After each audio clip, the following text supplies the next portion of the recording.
এই 2-1 মাসের মধ্যে বৃষ্টি শুরু হয়ে যাবে। আমরা এই বৃষ্টির মধ্যে সমাধানটা দিতে পারবো কিনা জানি না, দিতে পারবো না, হয়তো ধরেই নিতে হবে এই বছরটা পানি যতটুকু পারি আমরা নিষ্কাশন করব, কিন্তু আমরা বিশ্বাস করি আগামী 1 বছরের মধ্যে টোটাল এই জলাবদ্ধতাটা আমরা দূর করতে পারবো। এই ধরনের অন্যান্য জায়গায় আমরা সেম ওয়েতে চেষ্টা করছি। আরেকটা হলো আমাদের সমাজ কল্যাণ ও বস্তি উন্নয়ন। এটা একটা মানবিক অন্তর্ভুক্তিমূলক নগর গঠনের লক্ষ্যে ঢাকা দক্ষিণ সিটি কর্পোরেশন আওতাধীন 1870 জন ইমামকে জনপ্রতি 3000 টাকা এবং 1870 জন মুয়াজ্জিনকে জনপ্রতি 1500 টাকা করে মোট 84,15,000 টাকা আমরা ঈদের আগে দিয়েছি। কারণ আমরা চাই যে এই সমস্ত যারা মুয়াজ্জিম ইমাম সাহেব যারা আছেন, আপনারা দেখেছেন যে আমাদের মাননীয় প্রধানমন্ত্রী উনিও সারা দেশে দিয়েছেন। আমি অন্তত ভাবলাম যে ঢাকা শহরে যারা আছে তাদেরকেও যদি সম্পৃক্ত, কারণ সোশ্যাল অনেক কাজে তাদেরকে আমাদের দরকার হয় এবং তারা ইচ্ছা করলে কিন্তু আমাদের ঢাকা শহরটাকে সুন্দর রাখার জন্য তারা একটা ভূমিকা রাখতে পারে, কিন্তু তাদেরকে কেউ কিন্তু খোঁজ খবর রাখে না। তো সেই কারণে আমরা এবার এটা দিয়েছি এবং আমরা চেষ্টা করব যাতে এটা কন্টিনিউ করতে পারি আমরা। তো সেই ব্যাপারে আপনাদের মাধ্যমে আমরা সেটা সহযোগিতা চাই।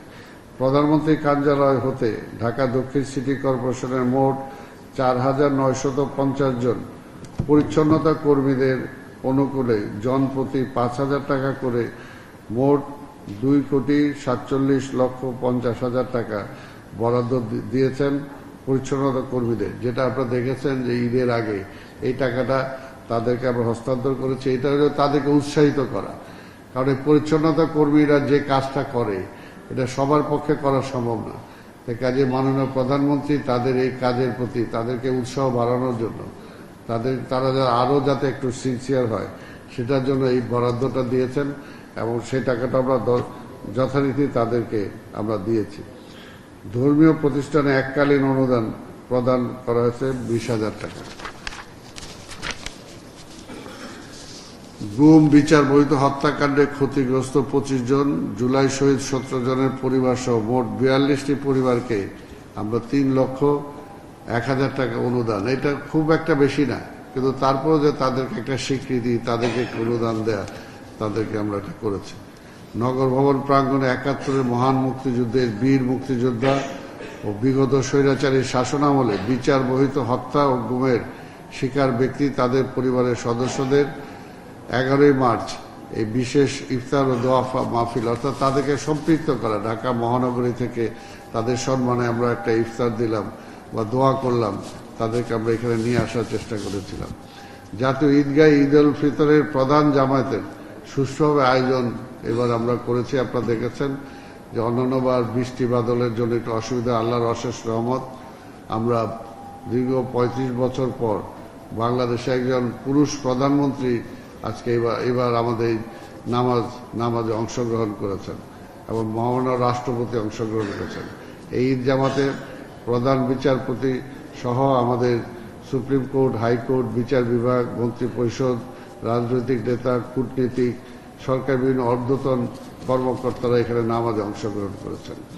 আপনারা জানেন যে আমাদের ঢাকা শহরে যে কবরস্থান এবং শ্মশান ঘাট যেটা আছে, সেটা এমন একটা তাদের এখানে কবর দেওয়ার জন্য জনপ্রতি অনেক বেশি টাকা ছিল। সেটাকে আমরা অনেকের আবদার ছিল, অনেকের আপিল ছিল, অনেক গরিব মানুষ আছে যাদের আসলে কবরস্থানে মানুষ লাশ দাফন করাটা অনেকের জন্য খুবই কষ্টকর হয়ে পড়েছিল। তো সেটার জন্য কবরস্থান ও শ্মশান ঘাটের রেজিস্ট্রেশন যেটা আগে লাগতো সেটাকে আমরা 500 টাকায় নিয়ে এসেছি, কমিয়ে 500 টাকায় আমরা নির্ধারণ করেছি এবং তাতে অনেকটা স্বস্তি পেয়েছে সাধারণ মানুষ।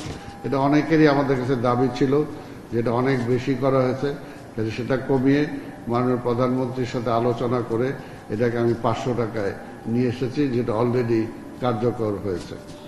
মহান স্বাধীনতা জাতীয় দিবসের উপলক্ষে দিনব্যাপী আপনারা জানেন যে মুক্তিযোদ্ধাদের কারণে এই দেশটা আমরা আজকে পেয়েছি, সেই মুক্তিযোদ্ধাদেরকে সম্মানিত করা এটা আমাদের একটা নাগরিক দায়িত্ব। ঢাকা মহানগরীতে এটা আমাদের প্রয়াত মেয়র সাদেক হোসেন খোকা একসময় এটা চালু করেছিলেন, কিন্তু পরবর্তী পর্যায়ে সেটা ছিল না। এবারও আবার সেটাকে একটা বর্ণাঢ্য ভাবে সে আয়োজনটা আমরা করেছিলাম। আপনারা যারা সাংবাদিক ছিলেন আপনারা হয়তো দেখেছেন যে আমরা কিভাবে সেটা করি। তো 26শে মার্চ মহান স্বাধীনতা জাতীয় দিবস উপলক্ষে ঢাকা দক্ষিণ সিটি কর্পোরেশন কর্তৃক 28শে মার্চ নগর ভবনে বীর মুক্তিযোদ্ধার সম্বর্ধনা অনুষ্ঠিত হয়েছে। সম্বর্ধনা অনুষ্ঠানে ঢাকা মহানগরী প্রায় ১,৫০০ বীর মুক্তিযোদ্ধা অংশগ্রহণ করেন। পুরনো ঢাকার ঐতিহ্য আধুনিকতার মেলুবন্ধন সিদ্দিক বাজার, এটা আপনারা দেখছেন যে কমিউনিটি সেন্টার, সেটা দীর্ঘদিন এখানে ছিল না। সেই কমিউনিটি সেন্টারটা উদ্বোধন করা হয়েছে যাতে নাগরিক সুযোগ সুবিধার জন্য সেখানে অনেকটা কাজে আসবে। বর্জ্য ব্যবস্থাপনা বিভাগ পরিচ্ছন্ন আধুনিক নগর ব্যবস্থাপনা নিশ্চিত করতে ৭৫টি ওয়ার্ডে পরিচ্ছন্নতা পরিদর্শক ও কর্মকর্তাদের সাথে মত বিনিময় সভার মাধ্যমে আধুনিক বর্জ্য ব্যবস্থাপনার দিক নির্দেশনা প্রদান করা হয়েছে। ক্লিন সিটি গ্রিন সিটি বাস্তবায়নের অংশ হিসাবে Matuail landfill Dhaka resource circulation park নির্মাণের মাস্টার প্ল্যান উপস্থাপন ও কোরিয়ান প্রতিষ্ঠানের সাথে চুক্তি স্বাক্ষর হয়েছে। যেটা আপনারা জানেন যে দীর্ঘদিন এটা একটা নাগরিক একটা বিস্ফোরণের মতো ছিল। সারা ঢাকা শহরের ময়লা আবর্জনাগুলো নিয়ে মাতোয়াইলে ফেলা হয়। আশেপাশের কয়েক মাইল জুড়ে মানুষ এখানে থাকতেই পারে না এই গন্ধে, মানে এমন একটা অবস্থায়। তো সেটাকে একটা মানে পার্মানেন্ট একটা সলিউশনের জন্য সেখানে আমরা কোরিয়ান একটা কোম্পানির সাথে, এটা আজকেও তাদের ফলো আপে ওনারা এসেছিল, যে কারণে আপনাদের সাথে আমার কথা বলতে একটু দেরি হলো, যে তাদের সাথে কথা বলেছি। এটা যত দ্রুত সম্ভব এটা রিসাইক্লিং এর ব্যবস্থা করে আমরা সেখানে চেষ্টা করছি সেখান থেকে বিদ্যুৎ উৎপাদন করতে, এবং সেখান থেকে সার, আর একটা হলো গ্যাস উৎপাদন করার জন্য এগুলো আমরা চেষ্টা করছি। এবং ওয়েস্ট ম্যানেজমেন্টের ইসের আওতায়। তো এটা আমরা আশা করি যে খুব দ্রুত আমরা এটা করতে পারবো। করলে আমাদের যেরকম রিসোর্স, আমাদের ইনকামও বাড়বে, পাশাপাশি এটা নাগরিক যে সমস্যা ছিল সেই সমস্যা থেকেও আমরা সেটা থেকে হয়তো বের হয়ে আসতে পারবো। মাতোয়াইলে আমি গিয়েছিলাম, আপনারা দেখেছেন, এবং আপনারা অনেককে আমি দাওয়াত দিয়েছিলাম, আপনারা অনেকে আমার সাথে সেখানে গিয়েছিলেন, দেখেছেন যে মাতোয়াইলের ১০০ একর জায়গার যে অবস্থাটা, সেই অবস্থাটা কি অবস্থায় আছে। কাজে সেই প্রস্তাবিত মাস্টার প্ল্যান অনুযায়ী মাতোয়াইল ল্যান্ডফিলের পুরাতন ১০০ একর জায়গা থেকে ল্যান্ডফিল গ্যাস আরোহণ করা হবে। আধুনিক প্রযুক্তির মাধ্যমে এখান থেকে বছরে ১৫,০০০ টন মিথেন সংগ্রহের মাধ্যমে ৮১,০০০ মেগাওয়াট বিদ্যুৎ ও সৌরশক্তির ব্যবহারের মাধ্যমে আরও ২৮,০০০ মেগাওয়াট বিদ্যুৎ উৎপাদনের পরিকল্পনা বা সম্ভাবনা রয়েছে। এছাড়া পাইলট ভিত্তিতে স্থাপিত এমআরএফ সেন্টারে দৈনিক ৩০০ টন গৃহস্থলে বর্জ্য ব্যবহার করে biogas, compost, biofuel, eco bricks এবং বিএসএফ ব্ল্যাক সোলজার ৫ ও এসআরএফ সোলজার রিফিউজ ফুয়েল উৎপাদন করা হবে। এই প্রকল্প বাস্তবায়িত হলে বাৎসরিক ৫,১৫,০০০ টন কার্বন নিঃসরণ হ্রাস করা সম্ভব হবে। চিন্তা করতে পারতেছে, এটা একটা বিশাল ব্যাপার। এটি বৈশ্বিক উষ্ণায়ন লাঘবে এবং জলবায়ু পরিবর্তনের ঝুঁকি মোকাবেলায় গুরুত্বপূর্ণ ভূমিকা পালন করবে। আপনারা দেখছেন যে ওইখানে কার্বনের কারণে এবং মিথেন গ্যাসের কারণে প্রায় আমাদের এখানে আগুন লেগে যায়। লোকজন ওইখানে মনে করে যে আমাদের কর্মচারীরা বোধহয় সেখানে আগুন লাগায়, এবং সেটা আমার নিজেরও একটা ভুল ধারণা ছিল যে ওইখানে মাদক সেবী যারা আছে তারা হয়তো সেগুলোর কারণ সেখানে যায়, তাদের সিগারেট বা কিছু থেকে হয়তো আগুন লেগে যায়। কিন্তু যেটা আমাদের এক্সপার্টরা যা বলেছে যে না, ওইখানে ওই মিথেন গ্যাস তৈরি হয়, ওইটা থেকেই আগুন লেগে যায়। তো এইটার থেকেও আমরা মুক্তি পাবো যদি আমরা এই প্রকল্পটা বাস্তবায়ন করতে পারি। এই পাইলট প্রকল্প সফল হলে ঢাকা দক্ষিণ সিটি কর্পোরেশনের দৈনিক উৎপাদিত সম্পূর্ণ বর্জ্যকে আমরা ৩২০০-৩৫০০ টন মূল্যবান সম্পদে রূপান্তরিত করা সম্ভব হবে। এটি দেশের অর্থনৈতিক প্রবৃদ্ধি বৃদ্ধিতে সহায়ক ভূমিকা পালন করবে এবং ঢাকাকে একটি ক্লিন সিটি ও গ্রিন সিটিতে পরিণত করতে অনেকটা সহায়ক হবে।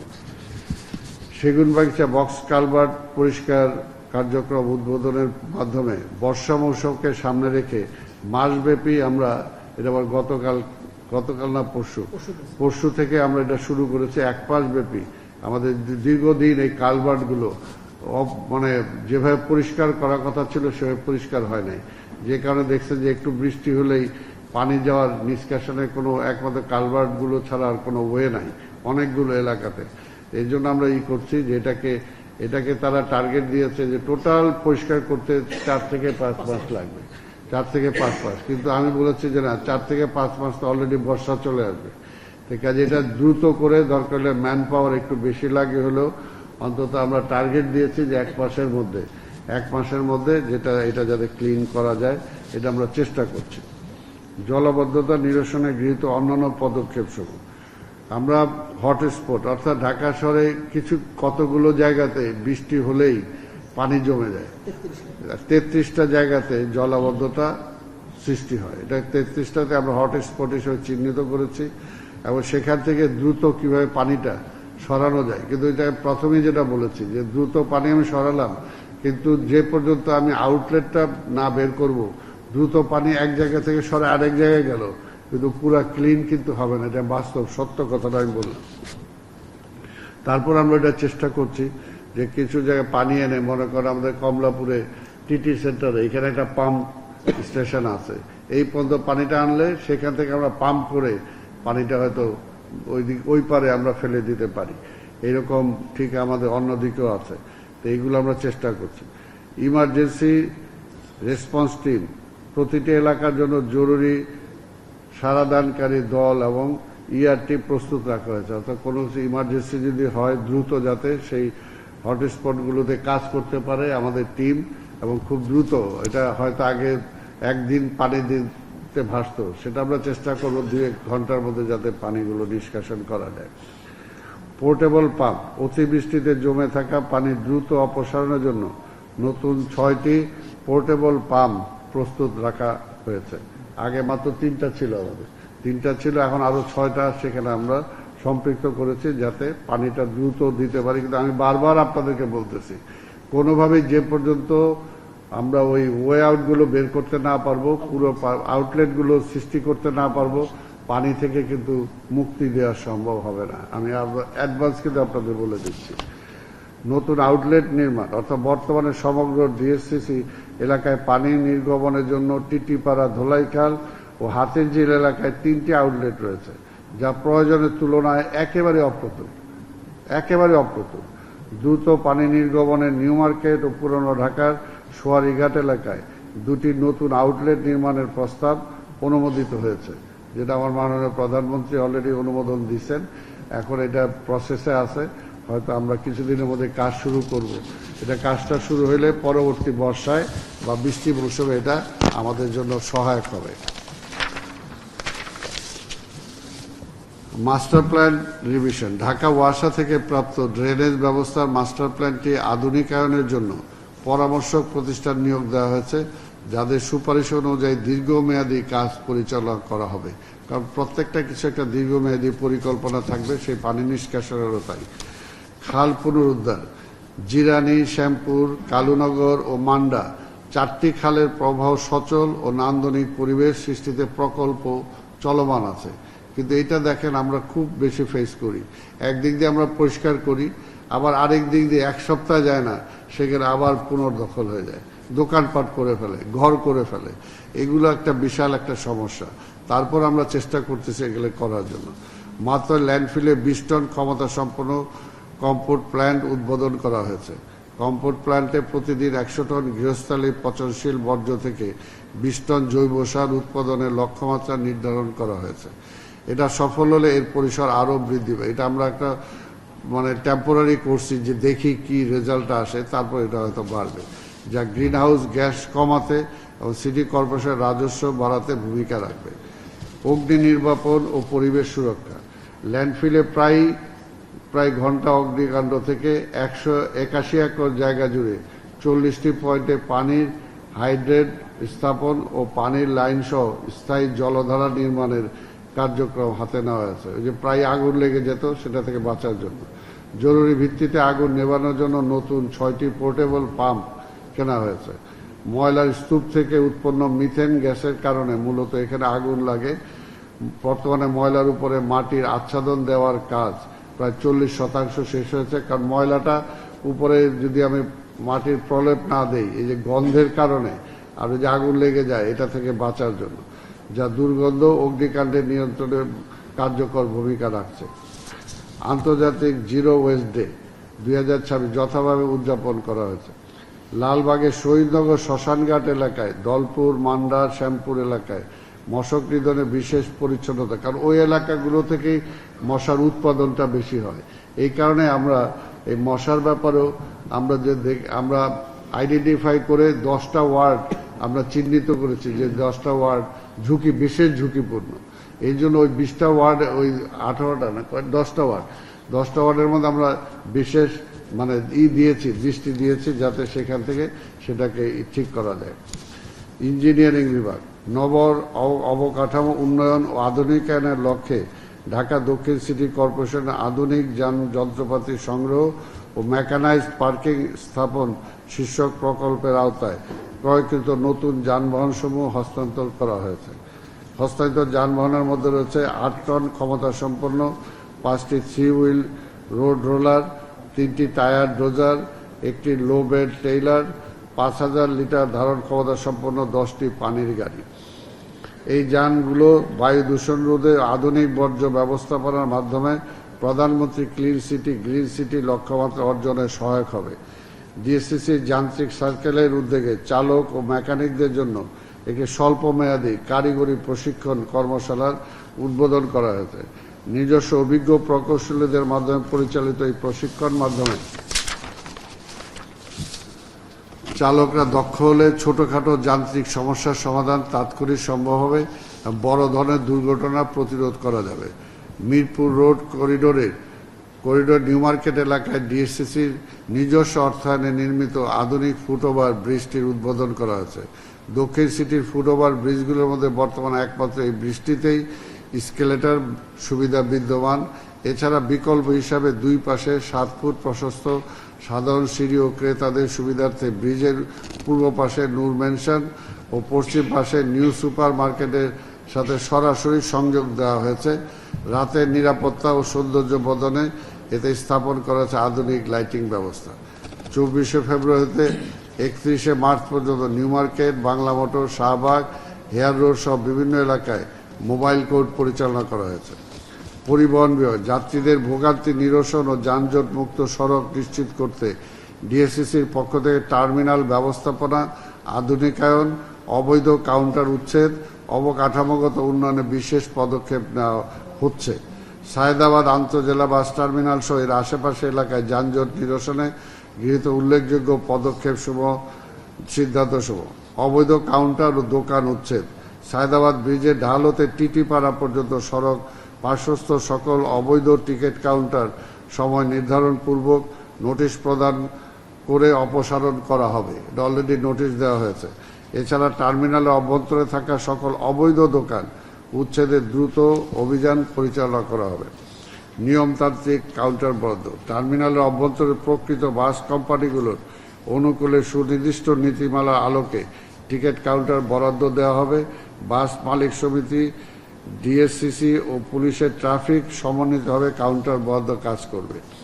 টার্মিনাল ও বাস ব্যবহার নিশ্চিত করবে। বাসগুলোকে ডিপো হিসাবে টার্মিনাল ব্যবহার না করে নির্ধারিত 5টি বাস বে ব্যবহার করতে হবে। যাত্রী উঠানোর জন্য বাসগুলো মাত্র 20 থেকে 30 মিনিট অপেক্ষা করতে পারবে। আপনি জানেন যে কোনো শৃঙ্খলা মানে না। এই শৃঙ্খলা আনার জন্য এটা মাননীয় প্রধানমন্ত্রীও চাচ্ছেন। ইতিমধ্যে আমরা 2-3টা বৈঠক করেছি এর জন্য। যাত্রী সেবা ও অবকাঠামো উন্নয়ন, এখানে যাত্রীদের সুবিধার্থে টার্মিনালে নতুন তথ্য কেন্দ্র এবং মাতৃদুগ্ধ পান করানোর কক্ষ স্থাপন করা হবে। ঈদযাত্রার পূর্বে টার্মিনালে অসমাপ্ত সংস্কার কাজ, শৌচাগার মেরামত, জলাবদ্ধতা নিরসনের দ্রুত ব্যবস্থা নেওয়া হয়েছে। যানজট নিরসন ও পরিত্যক্ত বাস জব্দ, এখানে যানজট পরিত্যক্ত বাস পড়ে থাকে যেগুলোর ব্যাপারে কোনো এতদিন ছিল না, আমরা চেষ্টা করছি সেগুলোর ব্যবস্থা নেওয়ার জন্য। জ্বালানি বিদ্যুৎ সাশ্রয়ের লক্ষ্যে বিশেষ প্রশাসনিক উদ্যোগ, জ্বালানি ও বিদ্যুৎ সাশ্রয়ের লক্ষ্যে কর্মকর্তাদের গাড়ি শতকরা 30% এবং বর্জ্যবাহী গাড়িতে শতকরা 20% জ্বালানি কম বরাদ্দের নির্দেশনা প্রদান করা হয়েছে। পাবলিক হিয়ারিং ডে, আপনারা জানেন যে আমি আসার পরে জনগণের সমস্যা শোনার জন্য এবং সেগুলোকে তাৎক্ষণিক সমাধানের জন্য আমরা একটা পাবলিক হিয়ারিং ডে ঘোষণা করেছি। স্বাস্থ্য বিভাগের কার্যক্রম, স্বাস্থ্য বিভাগ কর্তৃক ঢাকা সিটি কর্পোরেশন এলাকায় মশক নিয়ন্ত্রণ কার্যক্রম ধারাবাহিকভাবে জোরদার করা হয়েছে। ঢাকা দক্ষিণ সিটি কর্পোরেশন এলাকায় মশক সুপারভাইজার ও মশক কর্মীদের সমন্বয়ে হটস্পট এলাকা সহ প্রতিদিনের রুটিন অনুযায়ী সকালে লার্ভিসাইডিং এবং বিকালে অ্যালোডসিসাইডিং কার্যক্রম চলমান রয়েছে। এছাড়া বিভিন্ন হাসপাতাল, থানা ও সরকারি প্রতিষ্ঠানে মশক নিয়ন্ত্রণ কার্যক্রম চলমান রয়েছে। বিগত 28শে ফেব্রুয়ারি 2026 খ্রিস্টাব্দ তারিখে আসন্ন ডেঙ্গু মৌসুমে এডিস মশাবাহিত রোগ প্রতিরোধ কল্পে করণীয় ও সমন্বিত মশক নিয়ন্ত্রণ ব্যবস্থা কার্যকর অগ্রগতি সম্পর্কে বিষয়ে আলোচনা সভা অনুষ্ঠিত হয়েছে। এই সভায় গৃহীত সিদ্ধান্ত মোতাবেক মাঠ পর্যায়ে কার্যক্রম চলমান রয়েছে। ঢাকা দক্ষিণ সিটি কর্পোরেশনের মাঠ পর্যায়ের কার্যক্রম তদারকির উদ্দেশ্যে 10টি অঞ্চলের জন্য বিশেষ মনিটরিং টিম আমরা গঠন করেছি। আপনারা জানেন যে এখানে আমাদের এই মনিটরিং টিমগুলোর জন্য আমাদের চিফ অফিসার, আমাদের সচিব সহ প্রত্যেকটা সিনিয়র কর্মকর্তাদের সেই মনিটরিং টিমগুলোর এক একজনকে এক একটা দায়িত্ব দেওয়া হয়েছে, যাতে সেখানে কেউ দায়িত্বের অবহেলা যাতে করতে না পারে। মাননীয় মন্ত্রী ও স্বাস্থ্য পরিবার কল্যাণ মন্ত্রণালয় এর উপস্থিতিতে 24শে ফেব্রুয়ারি খ্রিস্টাব্দ তারিখে ঢাকা দক্ষিণ সিটি মশক নিয়ন্ত্রণ কার্যক্রম, কীটনাশক এবং ট্যাম্পুস নমুনা সংগ্রহ করা হয়। রাসায়নিক উৎপাদন পরীক্ষা এফিসিসি টেস্ট করা হয়। মাঠ পর্যায়ে ব্যবহৃত কীটনাশক আইডিসিআর ও পিপিডব্লিউ এর ল্যাব পরীক্ষাপূর্বক গুণগত মান সঠিক পাওয়া গেছে। ঢাকা দক্ষিণ সিটি কর্পোরেশন এলাকায় মশক প্রজনের জন্য ঝুঁকিপূর্ণ হটস্পট এলাকাসমূহ ঝুঁকিপূর্ণ, মাঝারি ঝুঁকিপূর্ণ, সাধারণ ঝুঁকিপূর্ণ চিহ্নিত করা হয়েছে। মাসব্যাপী ক্র্যাশ প্রোগ্রাম, যেটা আগেই বলেছি, চালানো হয়েছে। ঢাকা দক্ষিণ সিটি কর্পোরেশন মশক নিয়ন্ত্রণ মোবাইল কোড, আমরা মোবাইল কোডও কিন্তু ব্যবহার করছি, কারণ অনেক জায়গায় পার্সোনাল জায়গাগুলোতে অনেকে আসলে অপরিষ্কার রাখে এবং দীর্ঘদিন বলার পরও তারা সেগুলো কাজ করে না। এডিস মশা নিয়ন্ত্রণের লক্ষ্যে বিভিন্ন সরকারি বেসরকারি মন্ত্রণালয়, অধিদপ্তর, বিশ্ববিদ্যালয়, হাসপাতাল, বিভিন্ন জায়গায় আমরা এটার লক্ষ্যে পত্র প্রেরণ করেছি, যাতে তারা সেগুলো ঠিকমতো পরিষ্কার রাখে। আমরা 1 মার্চ 2026 সালে মাননীয় প্রতিমন্ত্রী সড়ক পরিবহন ও সেতু মন্ত্রণালয় পরিচ্ছন্ন নিয়ন্ত্রণে বিশেষ ক্র্যাশ প্রোগ্রাম পরিচালনা করা হয়েছে। এগুলো আরও যেগুলো দিলাম, কিছু কিছু জায়গায় যেগুলো আমরা কার্যগুলো করেছি সেগুলোর বর্ণনা। রাজস্ব বিভাগ, আপনারা জানেন যে রাজস্ব বিভাগে আমাদের হোল্ডিং ট্যাক্স, আমাদের লক্ষ্যমাত্রা হলো হোল্ডিং কত 2,94,881, লক্ষ্যমাত্রা 600 কোটি। আদায় মার্চ পর্যন্ত 2026 পর্যন্ত হয়েছে মাত্র 290 কোটি। এটা একটা বিশাল একটা গ্যাপের মধ্যে আমরা আছি। আমরা চেষ্টা করছি যাতে এটাকে ভালো বাড়ানো যায়। রাজস্ব আদায় বৃদ্ধি, গতিশীলতা আনয়নের জন্য দায়িত্ব গ্রহণের গুরুত্ব রাজস্ব বিভাগের সকল পর্যায়ে কর্মকর্তা কর্মচারীদের সাথে মত বিনিময় করেছে, যাতে এটা আরও বাড়ে। এই সমস্ত পদক্ষেপগুলো আমরা নিয়েছি। সেই বইতে ট্রেড লাইসেন্স ফি, অনেক বছরের পর মাসের পর মাস ব্যবসা করে, কিন্তু ট্রেড লাইসেন্স অনেকের জায়গায় সেই কথা নাই, সেই ব্যাপারে আমরা পদক্ষেপ গ্রহণ করেছি। আমরা বিভিন্ন মার্কেট সমূহেতে শৃঙ্খলা ফিরে আনার জন্য চেষ্টা করেছি। এখানে জানেন যে অনেক অনেক মার্কেট আছে, বছরের পর বছর দোকানপাট ব্যবহার করতেছে, অথচ সিটি কর্পোরেশনের সাথে তাদের কোনো সম্পর্কই নাই, লাইসেন্স নাই, তারা জামানত নাই, কোনো ভাড়া নাই। এইগুলোকে কিভাবে একটা শৃঙ্খলার মধ্যে আনা যায় সেটার জন্য আমরা চেষ্টা করছি, এবং সেগুলো নিয়ে মার্কেটগুলোকে নিয়ে আমরা বসে এগুলোকে ঠিক করার চেষ্টা করব। আমরা মোবাইল টাওয়ার থেকে গত 1 মাসে 2,64,00,000 টাকা রাজস্ব আদায় হয়েছে। Jatrabari Gulistan flyover Jatrabari Gulistan flyover city corporation ন্যায্য পাওনা আদায়ের উদ্যোগ গ্রহণ করা হয়েছে। ফ্লাইওভার চালু হওয়ার পর দীর্ঘ 13 বছর এই প্রথম। এর আগে এই কোম্পানি যাদেরকে আমরা দিয়ে দিছি ইজারা বা ভাড়া দিয়েছে তাদের সাথে যে বসে এটাকে সেটেল করা, কি পাইলাম না, কেন পাচ্ছি না, এই ব্যাপারে তাদের সাথে গত দেওয়ার পরে 13 বছরে একটা কোনো মিটিংও করে নেই। আমি আসার পরে তাদের সাথে মিটিং করেছি এবং এটা যাতে পাওনাটা আমরা ঠিকমতো আদায় করতে পারি এবং আরও এখান থেকে আমাদের ইনকাম বাড়বে। আমাদের কোনো অ্যাক্সেস ছিল না, তারা কত গাড়ি আসে কি আসে না আসে আমাদের কিছুই জানাইতো না। সেই ব্যাপারে আমরা পদক্ষেপ নিয়েছি এবং সেটা থেকে আমরা আশা করি যে আমাদের ইনকাম বাড়বে। কেবল অপারেটরদের শৃঙ্খলা, ঢাকা শহরে যত্রতত্র কেবল লাইন, এইটা একটা জানেন একটা বিশাল সমস্যা। এই সমস্যাটার সমাধানের জন্য আমরা অলরেডি কথা বলেছি এবং ইনফরমেশন মিনিস্ট্রি ওনার সাথেও কথা হয়েছে। আমরা একটা যৌথ সমন্বয় সভা করব, এগুলোকে কিভাবে কেবলগুলোকে আন্ডারগ্রাউন্ড করা যায় এবং সেটার জন্য বিশাল একটা অঙ্কের টাকার ব্যাপার, সেটা যৌথভাবে যাতে সেই কেবল মালিকরা যাতে আমাদের সাথে সহযোগিতা করতে পারে সেটার জন্য আমরা চেষ্টা করছি।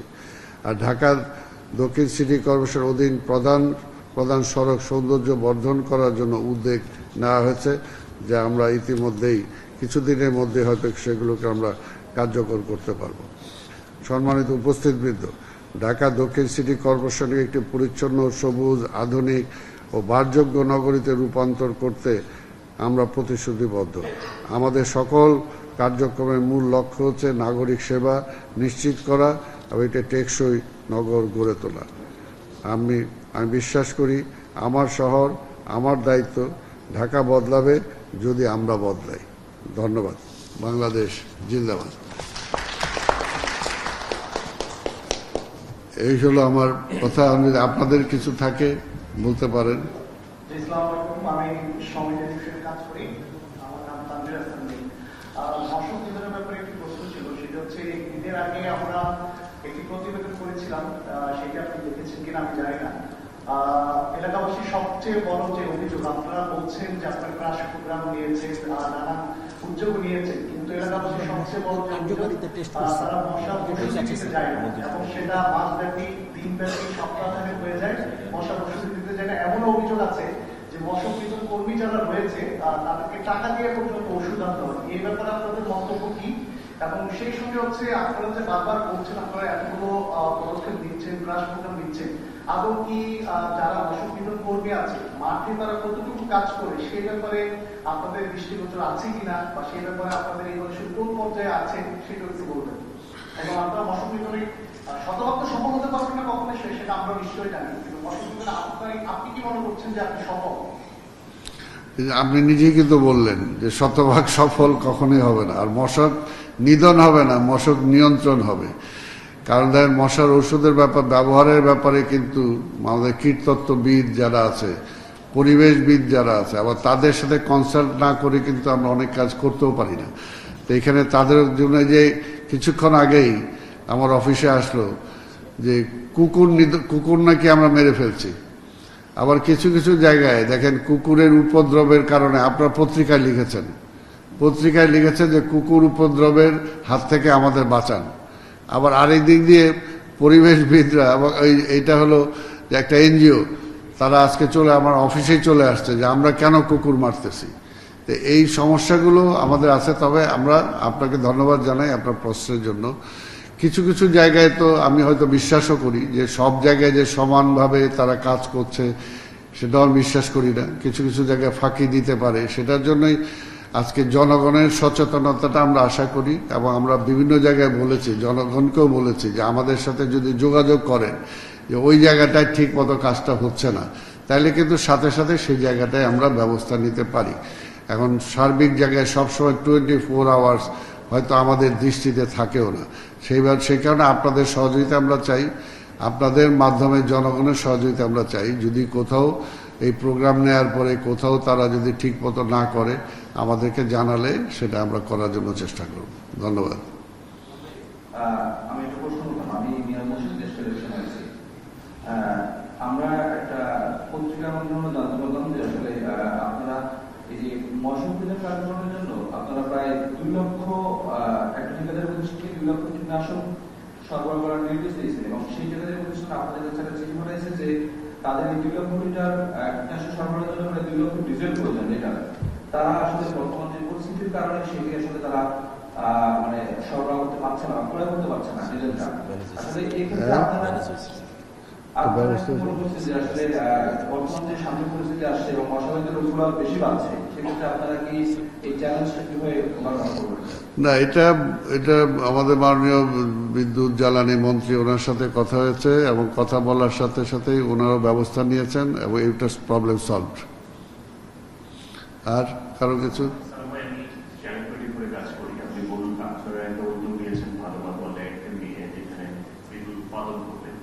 আমি একটু জানতে চাই যে এটা সুফল পেতে কত সময় লাগতে পারে দক্ষিণ কোরিয়ার প্রতিষ্ঠানের সঙ্গে আপনাদের আলোচনা চলছে এবং এটা কতদূর আলোচনা?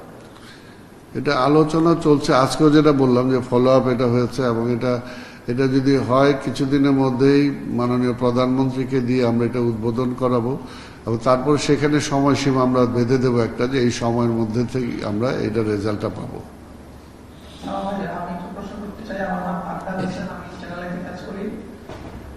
আমরা বেশ ঢাকায় যদি নাগরিক ভোগান্তির অন্যতম জায়গা হচ্ছে যানজট। আমরা এর আগে অনেকবার লিখেছি যে বাস রুট ন্যাশনালাইজেশন নিয়ে অনেক কার্যক্রম চলেছে। আপনার সময় সেটা আসলে সেই প্রকল্পটার এখন কি অবস্থা এবং ঢাকার ভিতরে যে টার্মিনালগুলো রয়েছে সেগুলো ঢাকার বাইরে নিয়ে যাওয়া বা অনেক দূর একটা অগ্রগতি আমরা দেখেছিলাম। এখন আসলে সর্বশেষ কি পরিস্থিতি? আরেকটা ছোট প্রশ্ন আছে, সেটা হচ্ছে আপনি ময়লা বিলের কথা বলেছিলেন যে 100 টাকা করে নির্ধারণ করে দিয়েছেন, তারপর আমরা দেখেছি যে অনেক জায়গায় 200-250 টাকা পর্যন্ত আদায় করা হচ্ছে, কিংবা কেউ টাকাতে গরিমসি করলে সেখানে আসলে ময়লা নেওয়া হয় না। সেই বিষয়গুলো মাঠ পর্যায়ে আপনারা মনিটরিং কিভাবে করছেন? এটা কিন্তু দেখেন, একটা জায়গায় শুধু আমরা কমপ্লেন পেয়েছি যে বেশি সংগ্রহ করছে, সাথে সাথে আমরা তার ব্যবস্থা গ্রহণ করেছি। এছাড়া অন্য কোথাও থেকে এখন পর্যন্ত, যেন আপনি বললেন, কিন্তু রিটেন, কারণ আমাদের একটা ব্যবস্থা নিতে গেলে তো একটা লিখিত একটা কিছু লাগবে। অভিযোগটা আমাদের কাছে জানাবে, সিটি কর্পোরেশনে জানাবে, আপনারা বলবেন। আপনাদের মাধ্যমে আমি আজকেও বললাম, যদি কোথাও এর কোনো ব্যত্যয় ঘটে তাহলে তারা যদি আমাদেরকে জানায়, আমরা সেটা ব্যবস্থা করব। এবং এটা আমরা চাই যে আমাদের এই যে প্রকল্পটা আমরা গ্রহণ করছি, আমরা যদি সেটাই চলে যেতে পারি, তাহলে হয়তো পরবর্তী পর্যায়ে এই যে মাঝামাঝি যে একটা ব্যবস্থা, এই ব্যবস্থাই হয়তো আমরা তুলে দেব, তখন আর এই ভোগান্তিটা থাকবে না। আর আরেকটা যেটা আপনি বলেছেন বাস এবং পরিবহনের ব্যাপারে, সেই ব্যাপারেও আমাদের মাননীয় প্রধানমন্ত্রী কিন্তু এই সমস্ত বিষয়ের উপরে খুবই কনসার্ন। আপনারা নিজেরাও দেখছেন যে প্রতি সপ্তাহে উনি আমাদেরকে নিয়ে বসেন এবং ট্রাফিক নিয়েও বসছেন এবং সেই ব্যাপারেও আজকে ঢাকার সাথে যাতে যে সমস্ত ইন্টার ডিস্ট্রিক্ট যে লাইনগুলো আছে সেগুলো যাতে ঢাকার অভ্যন্তরে না আসে, সেটার জন্য ঢাকার বাইরে, যেমন অলরেডি কাশপুরে আমরা একটা, সেখানে আমাদের টার্মিনালের কাজ শুরু হয়েছে অলরেডি, 12 একর জায়গা নিয়ে, এবং ওখানে 12 একর জায়গা নিয়ে চলছে। সেখানে একটা প্রকল্প অলরেডি আমরা শুরু করেছি। তো এটা শুধু সময় সাপেক্ষ ব্যাপার। তবে এর মধ্যে ভিতরে, ঢাকার ভিতরে যেগুলো, যে একটু আপনারা নিজেরাই শুনলেন যে কিছু কিছু জায়গায় আমরা চেষ্টা করছি, সব জায়গায় তারা কাউন্টার খুলে তারা সেই ব্যবস্থাটা করেছিল। সেই কাউন্টারগুলো অলরেডি আমরা সিদ্ধান্ত নিয়েছি এবং আমরা সিদ্ধান্ত নিয়ে তাদেরকে রিটেন জানিয়ে দিয়েছি যে এই ধরনের কোনো কোথাও যদি কাউন্টার থাকে, সিটি কর্পোরেশনের কোনো দায় নাই, সেটা ট্রাফিক পুলিশকে বলেছি, তারা যাতে সেগুলো উচ্ছেদের ব্যবস্থা নেয়। এবং বাস রুটটাকেও রেশনালাইজ করার জন্য এগুলো আমরা বসবো, ট্রাফিক সহ বসে এগুলোকে আমরা পুনর্নির্ধারণ করবো।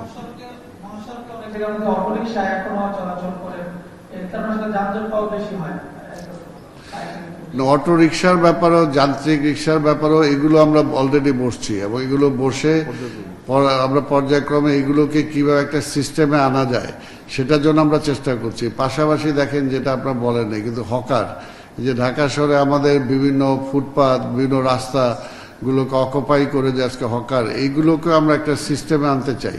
তবে মাননীয় প্রধানমন্ত্রী যেটা চান যে শুধুমাত্র উচ্ছেদ করলে হবে না, এদেরকে একটা বিকল্প ব্যবস্থাও করতে হবে।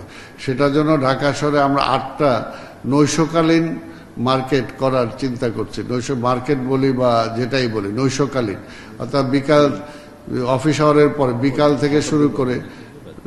থেকে শুরু করে রাত 12টার আগ পর্যন্ত, সেখানে এদেরকে আমরা বিভিন্ন ওই সমস্ত জায়গায় প্রোভাইড করতে চাই, যাতে সারাদিন সব জায়গায় হকারদের মার্কেট না বসে। আমার নাম শশী, আমি চ্যানেল 9 আছি। আমাদের হচ্ছে রাজধানীতে যানজটের অন্যতম একটা কারণ হচ্ছে অবৈধ অটোরিকশা। তো এই অবৈধ অটোরিকশার কারণে প্রতিনিয়ত যে যানজট সৃষ্টি হচ্ছে, এই যানজট নিরসনে বা অবৈধ যে অটোরিকশা আছে, এই অটোরিকশা নিয়ন্ত্রণে ঢাকা সিটি কর্পোরেশন কি পদক্ষেপ নেওয়া যেতে আপনার? আমি কিন্তু আপনাকে বললাম অলরেডি যে এই ব্যাপারে অলরেডি আমরা ট্রাফিক সহ বসেছি, এমনকি মাননীয় প্রধানমন্ত্রীও সেখানে ছিলেন। উনি নিজেও মানে বলতেছেন আমাদেরকে এটা দ্রুত কিভাবে এই সমস্যাটা সমাধান করা যায়। তবে সেটা শুধু উচ্ছেদ করলে তো হবে না, এটাকে একটা প্রক্রিয়ার মধ্যে দিয়ে একটা সিস্টেমের মধ্যে আনতে হবে।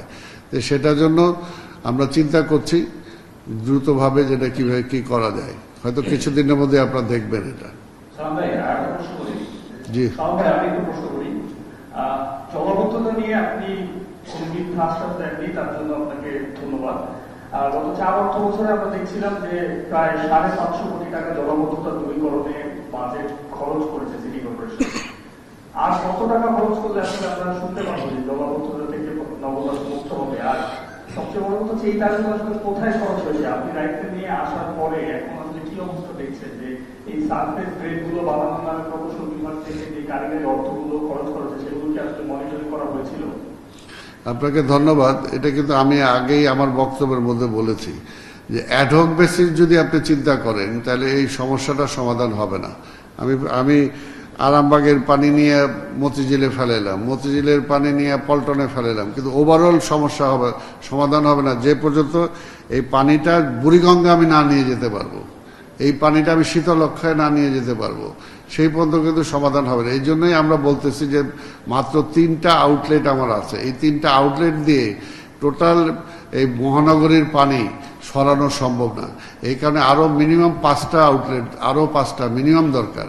আমরা মনে করি 7টা বা 10টা হলে আরও ভালো হয়, কিন্তু 5টা হতেই হবে। ইতিমধ্যে 5টার জায়গায় 2টার ব্যাপারে আমরা পেয়েছি সরকারের পক্ষ থেকে, এবং এই 2টার কাজ কিছুদিনের মধ্যে আমরা আশা করি শুরু হবে।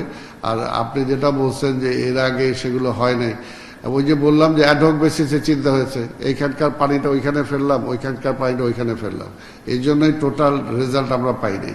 আউটলেটটা তৈরি করতে পারলে ইনশাল্লাহ আমরা সেটা পাবো। আপনারা জানেন পৃথিবীর প্রায় শহরগুলোতেই কিন্তু শহরের ভিতর দিয়ে হয় নদী থাকে না হয় ক্যানেল থাকে।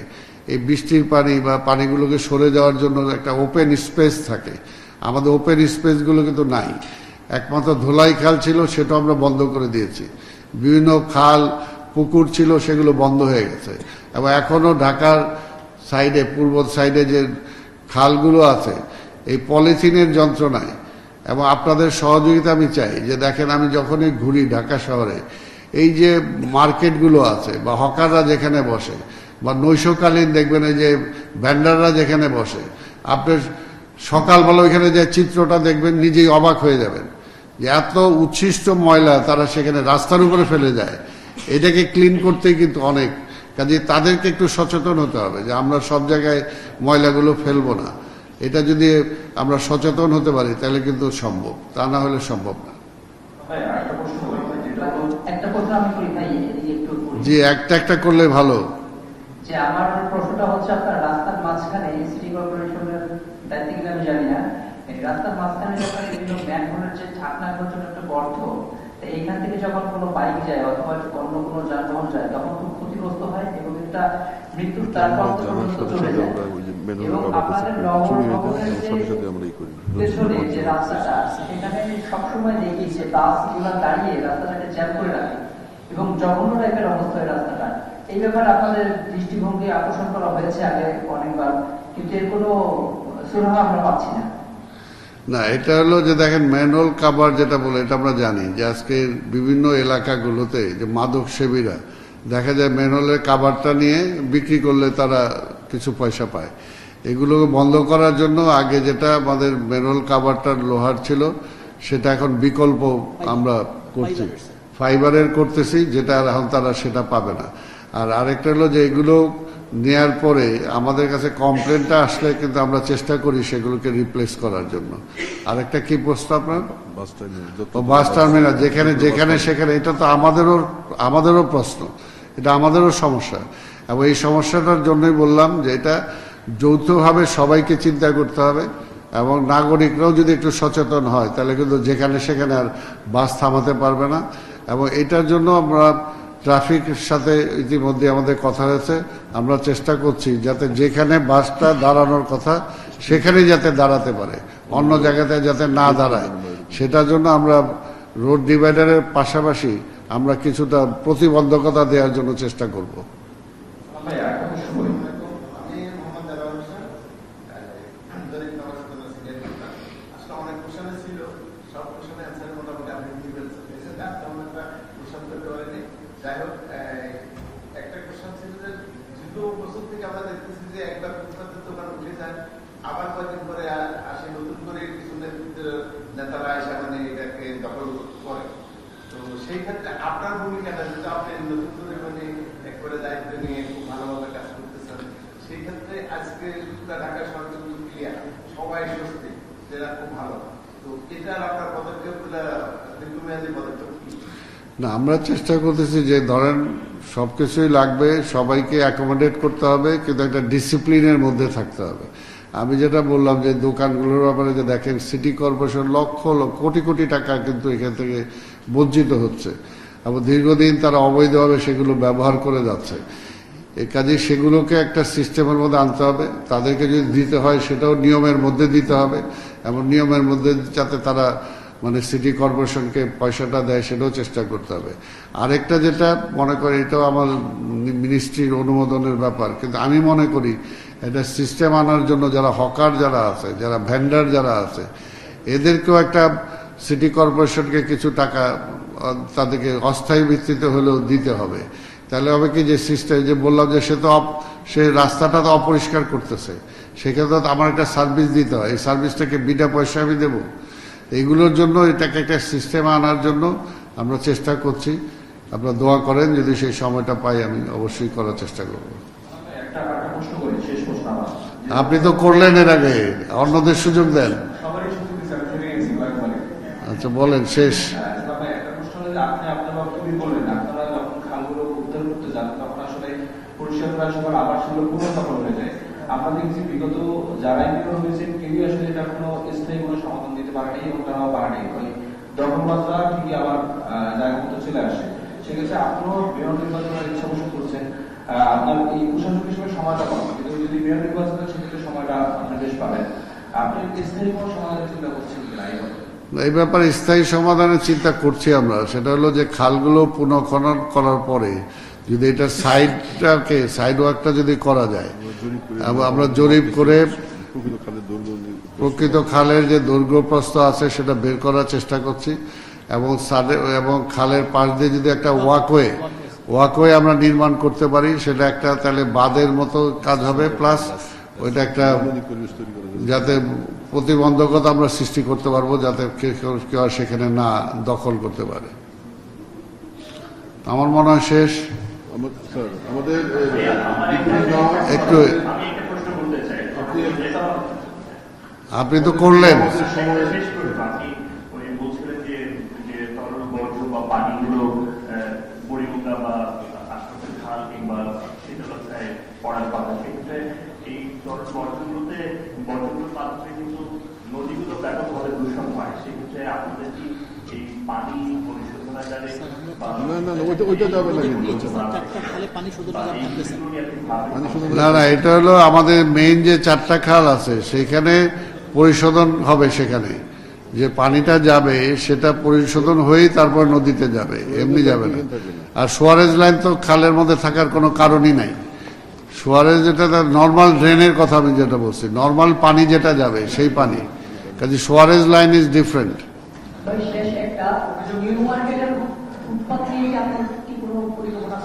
সকল ফুটপাথ নিয়েই আমরা চাই যে ফুটপাথ হলো কিসের জন্য, মানুষের হাঁটার জন্য। তা আমরা সেই ফুটপাথটা পরিষ্কার চাই এবং সেই ব্যাপারে হকার যারা আছে তাদেরও আমরা সহযোগিতা চাই।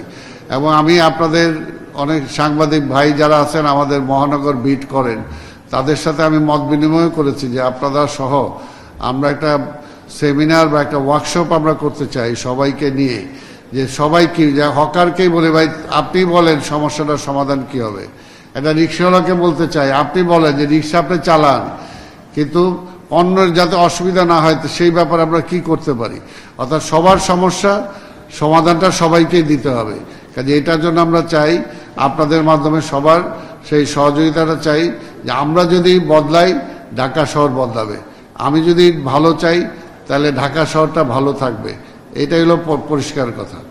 আমার একটু নির্দিষ্ট অভিযোগ করে যে ট্রেড সেন্টার পূর্ব পাশে যে রাস্তাটা এখানে কয়েকটা বাস দিয়ে আছে কাউন্টার, এই বাসগুলা এখানে সার্ভিস রোড আছে, বাস যখন থাকে তখন এখানে কিন্তু জনগণ আসতে পারে। এই জায়গাটা যদি আপনারা মানে আপনাদের অঞ্চলের মাধ্যমে দেখেন, আমার মনে হয় এটা না, এই ব্যাপারে আমরা ট্রাফিককে দায়িত্ব দিয়েছি, ওনারা ট্রাফিককে স্মুথ করার জন্য, ট্রাফিকটা যাতে ক্লিয়ার থাকে সেটার জন্য আমাদের কি সহযোগিতা চান সিটি কর্পোরেশন আমরা সহযোগিতা দেব, তারা সেই ব্যবস্থাটা নেবে। এই জন্য আমরা কাউন্টারগুলো উঠাই দিতে চাই, কোনো কাউন্টার থাকবে না, কোনো কাউন্টার থাকবে না। আমার মনে হয় যে সবার কথার কিছুটা হলেও আমি বলার চেষ্টা করেছি, পুরোপুরি না পারলেও। তা আপনাদের সবার সহযোগিতা চাই, ইনশাল্লাহ আগামীতে আমরা যাতে ঢাকা মহানগরীকে সুন্দরভাবে পরিচালনা করতে পারি, নাগরিক সুযোগ সুবিধাগুলো যাতে আমরা নিশ্চিত করতে পারি, সেই ব্যাপারে আমরা দায়িত্ব পালন করব। তবে আগের মতো আমি সেই একই কথা বলবো যে 50% জনগণকে করতে হবে আর 50% সিটি কর্পোরেশন করবে। উভয়ে মিলে আমরা 100% পৌঁছতে পারবো। নাহলে এককভাবে সিটি কর্পোরেশনও 100% নগরের দায়িত্ব পালন করতে পারবে না, আবার এককভাবে জনগণও সেটা পারবে না। কাজে সবাই সম্পৃক্তভাবে সম্মিলিতভাবে যাতে আমরা মহানগরীটাকে আমাদের বসবাসযোগ্য করতে পারি, সেটার জন্য সবার সহযোগিতা চাই এবং সেটা আপনাদের মাধ্যমে। আপনাদের সবাইকে ধন্যবাদ। খোদা হাফেজ।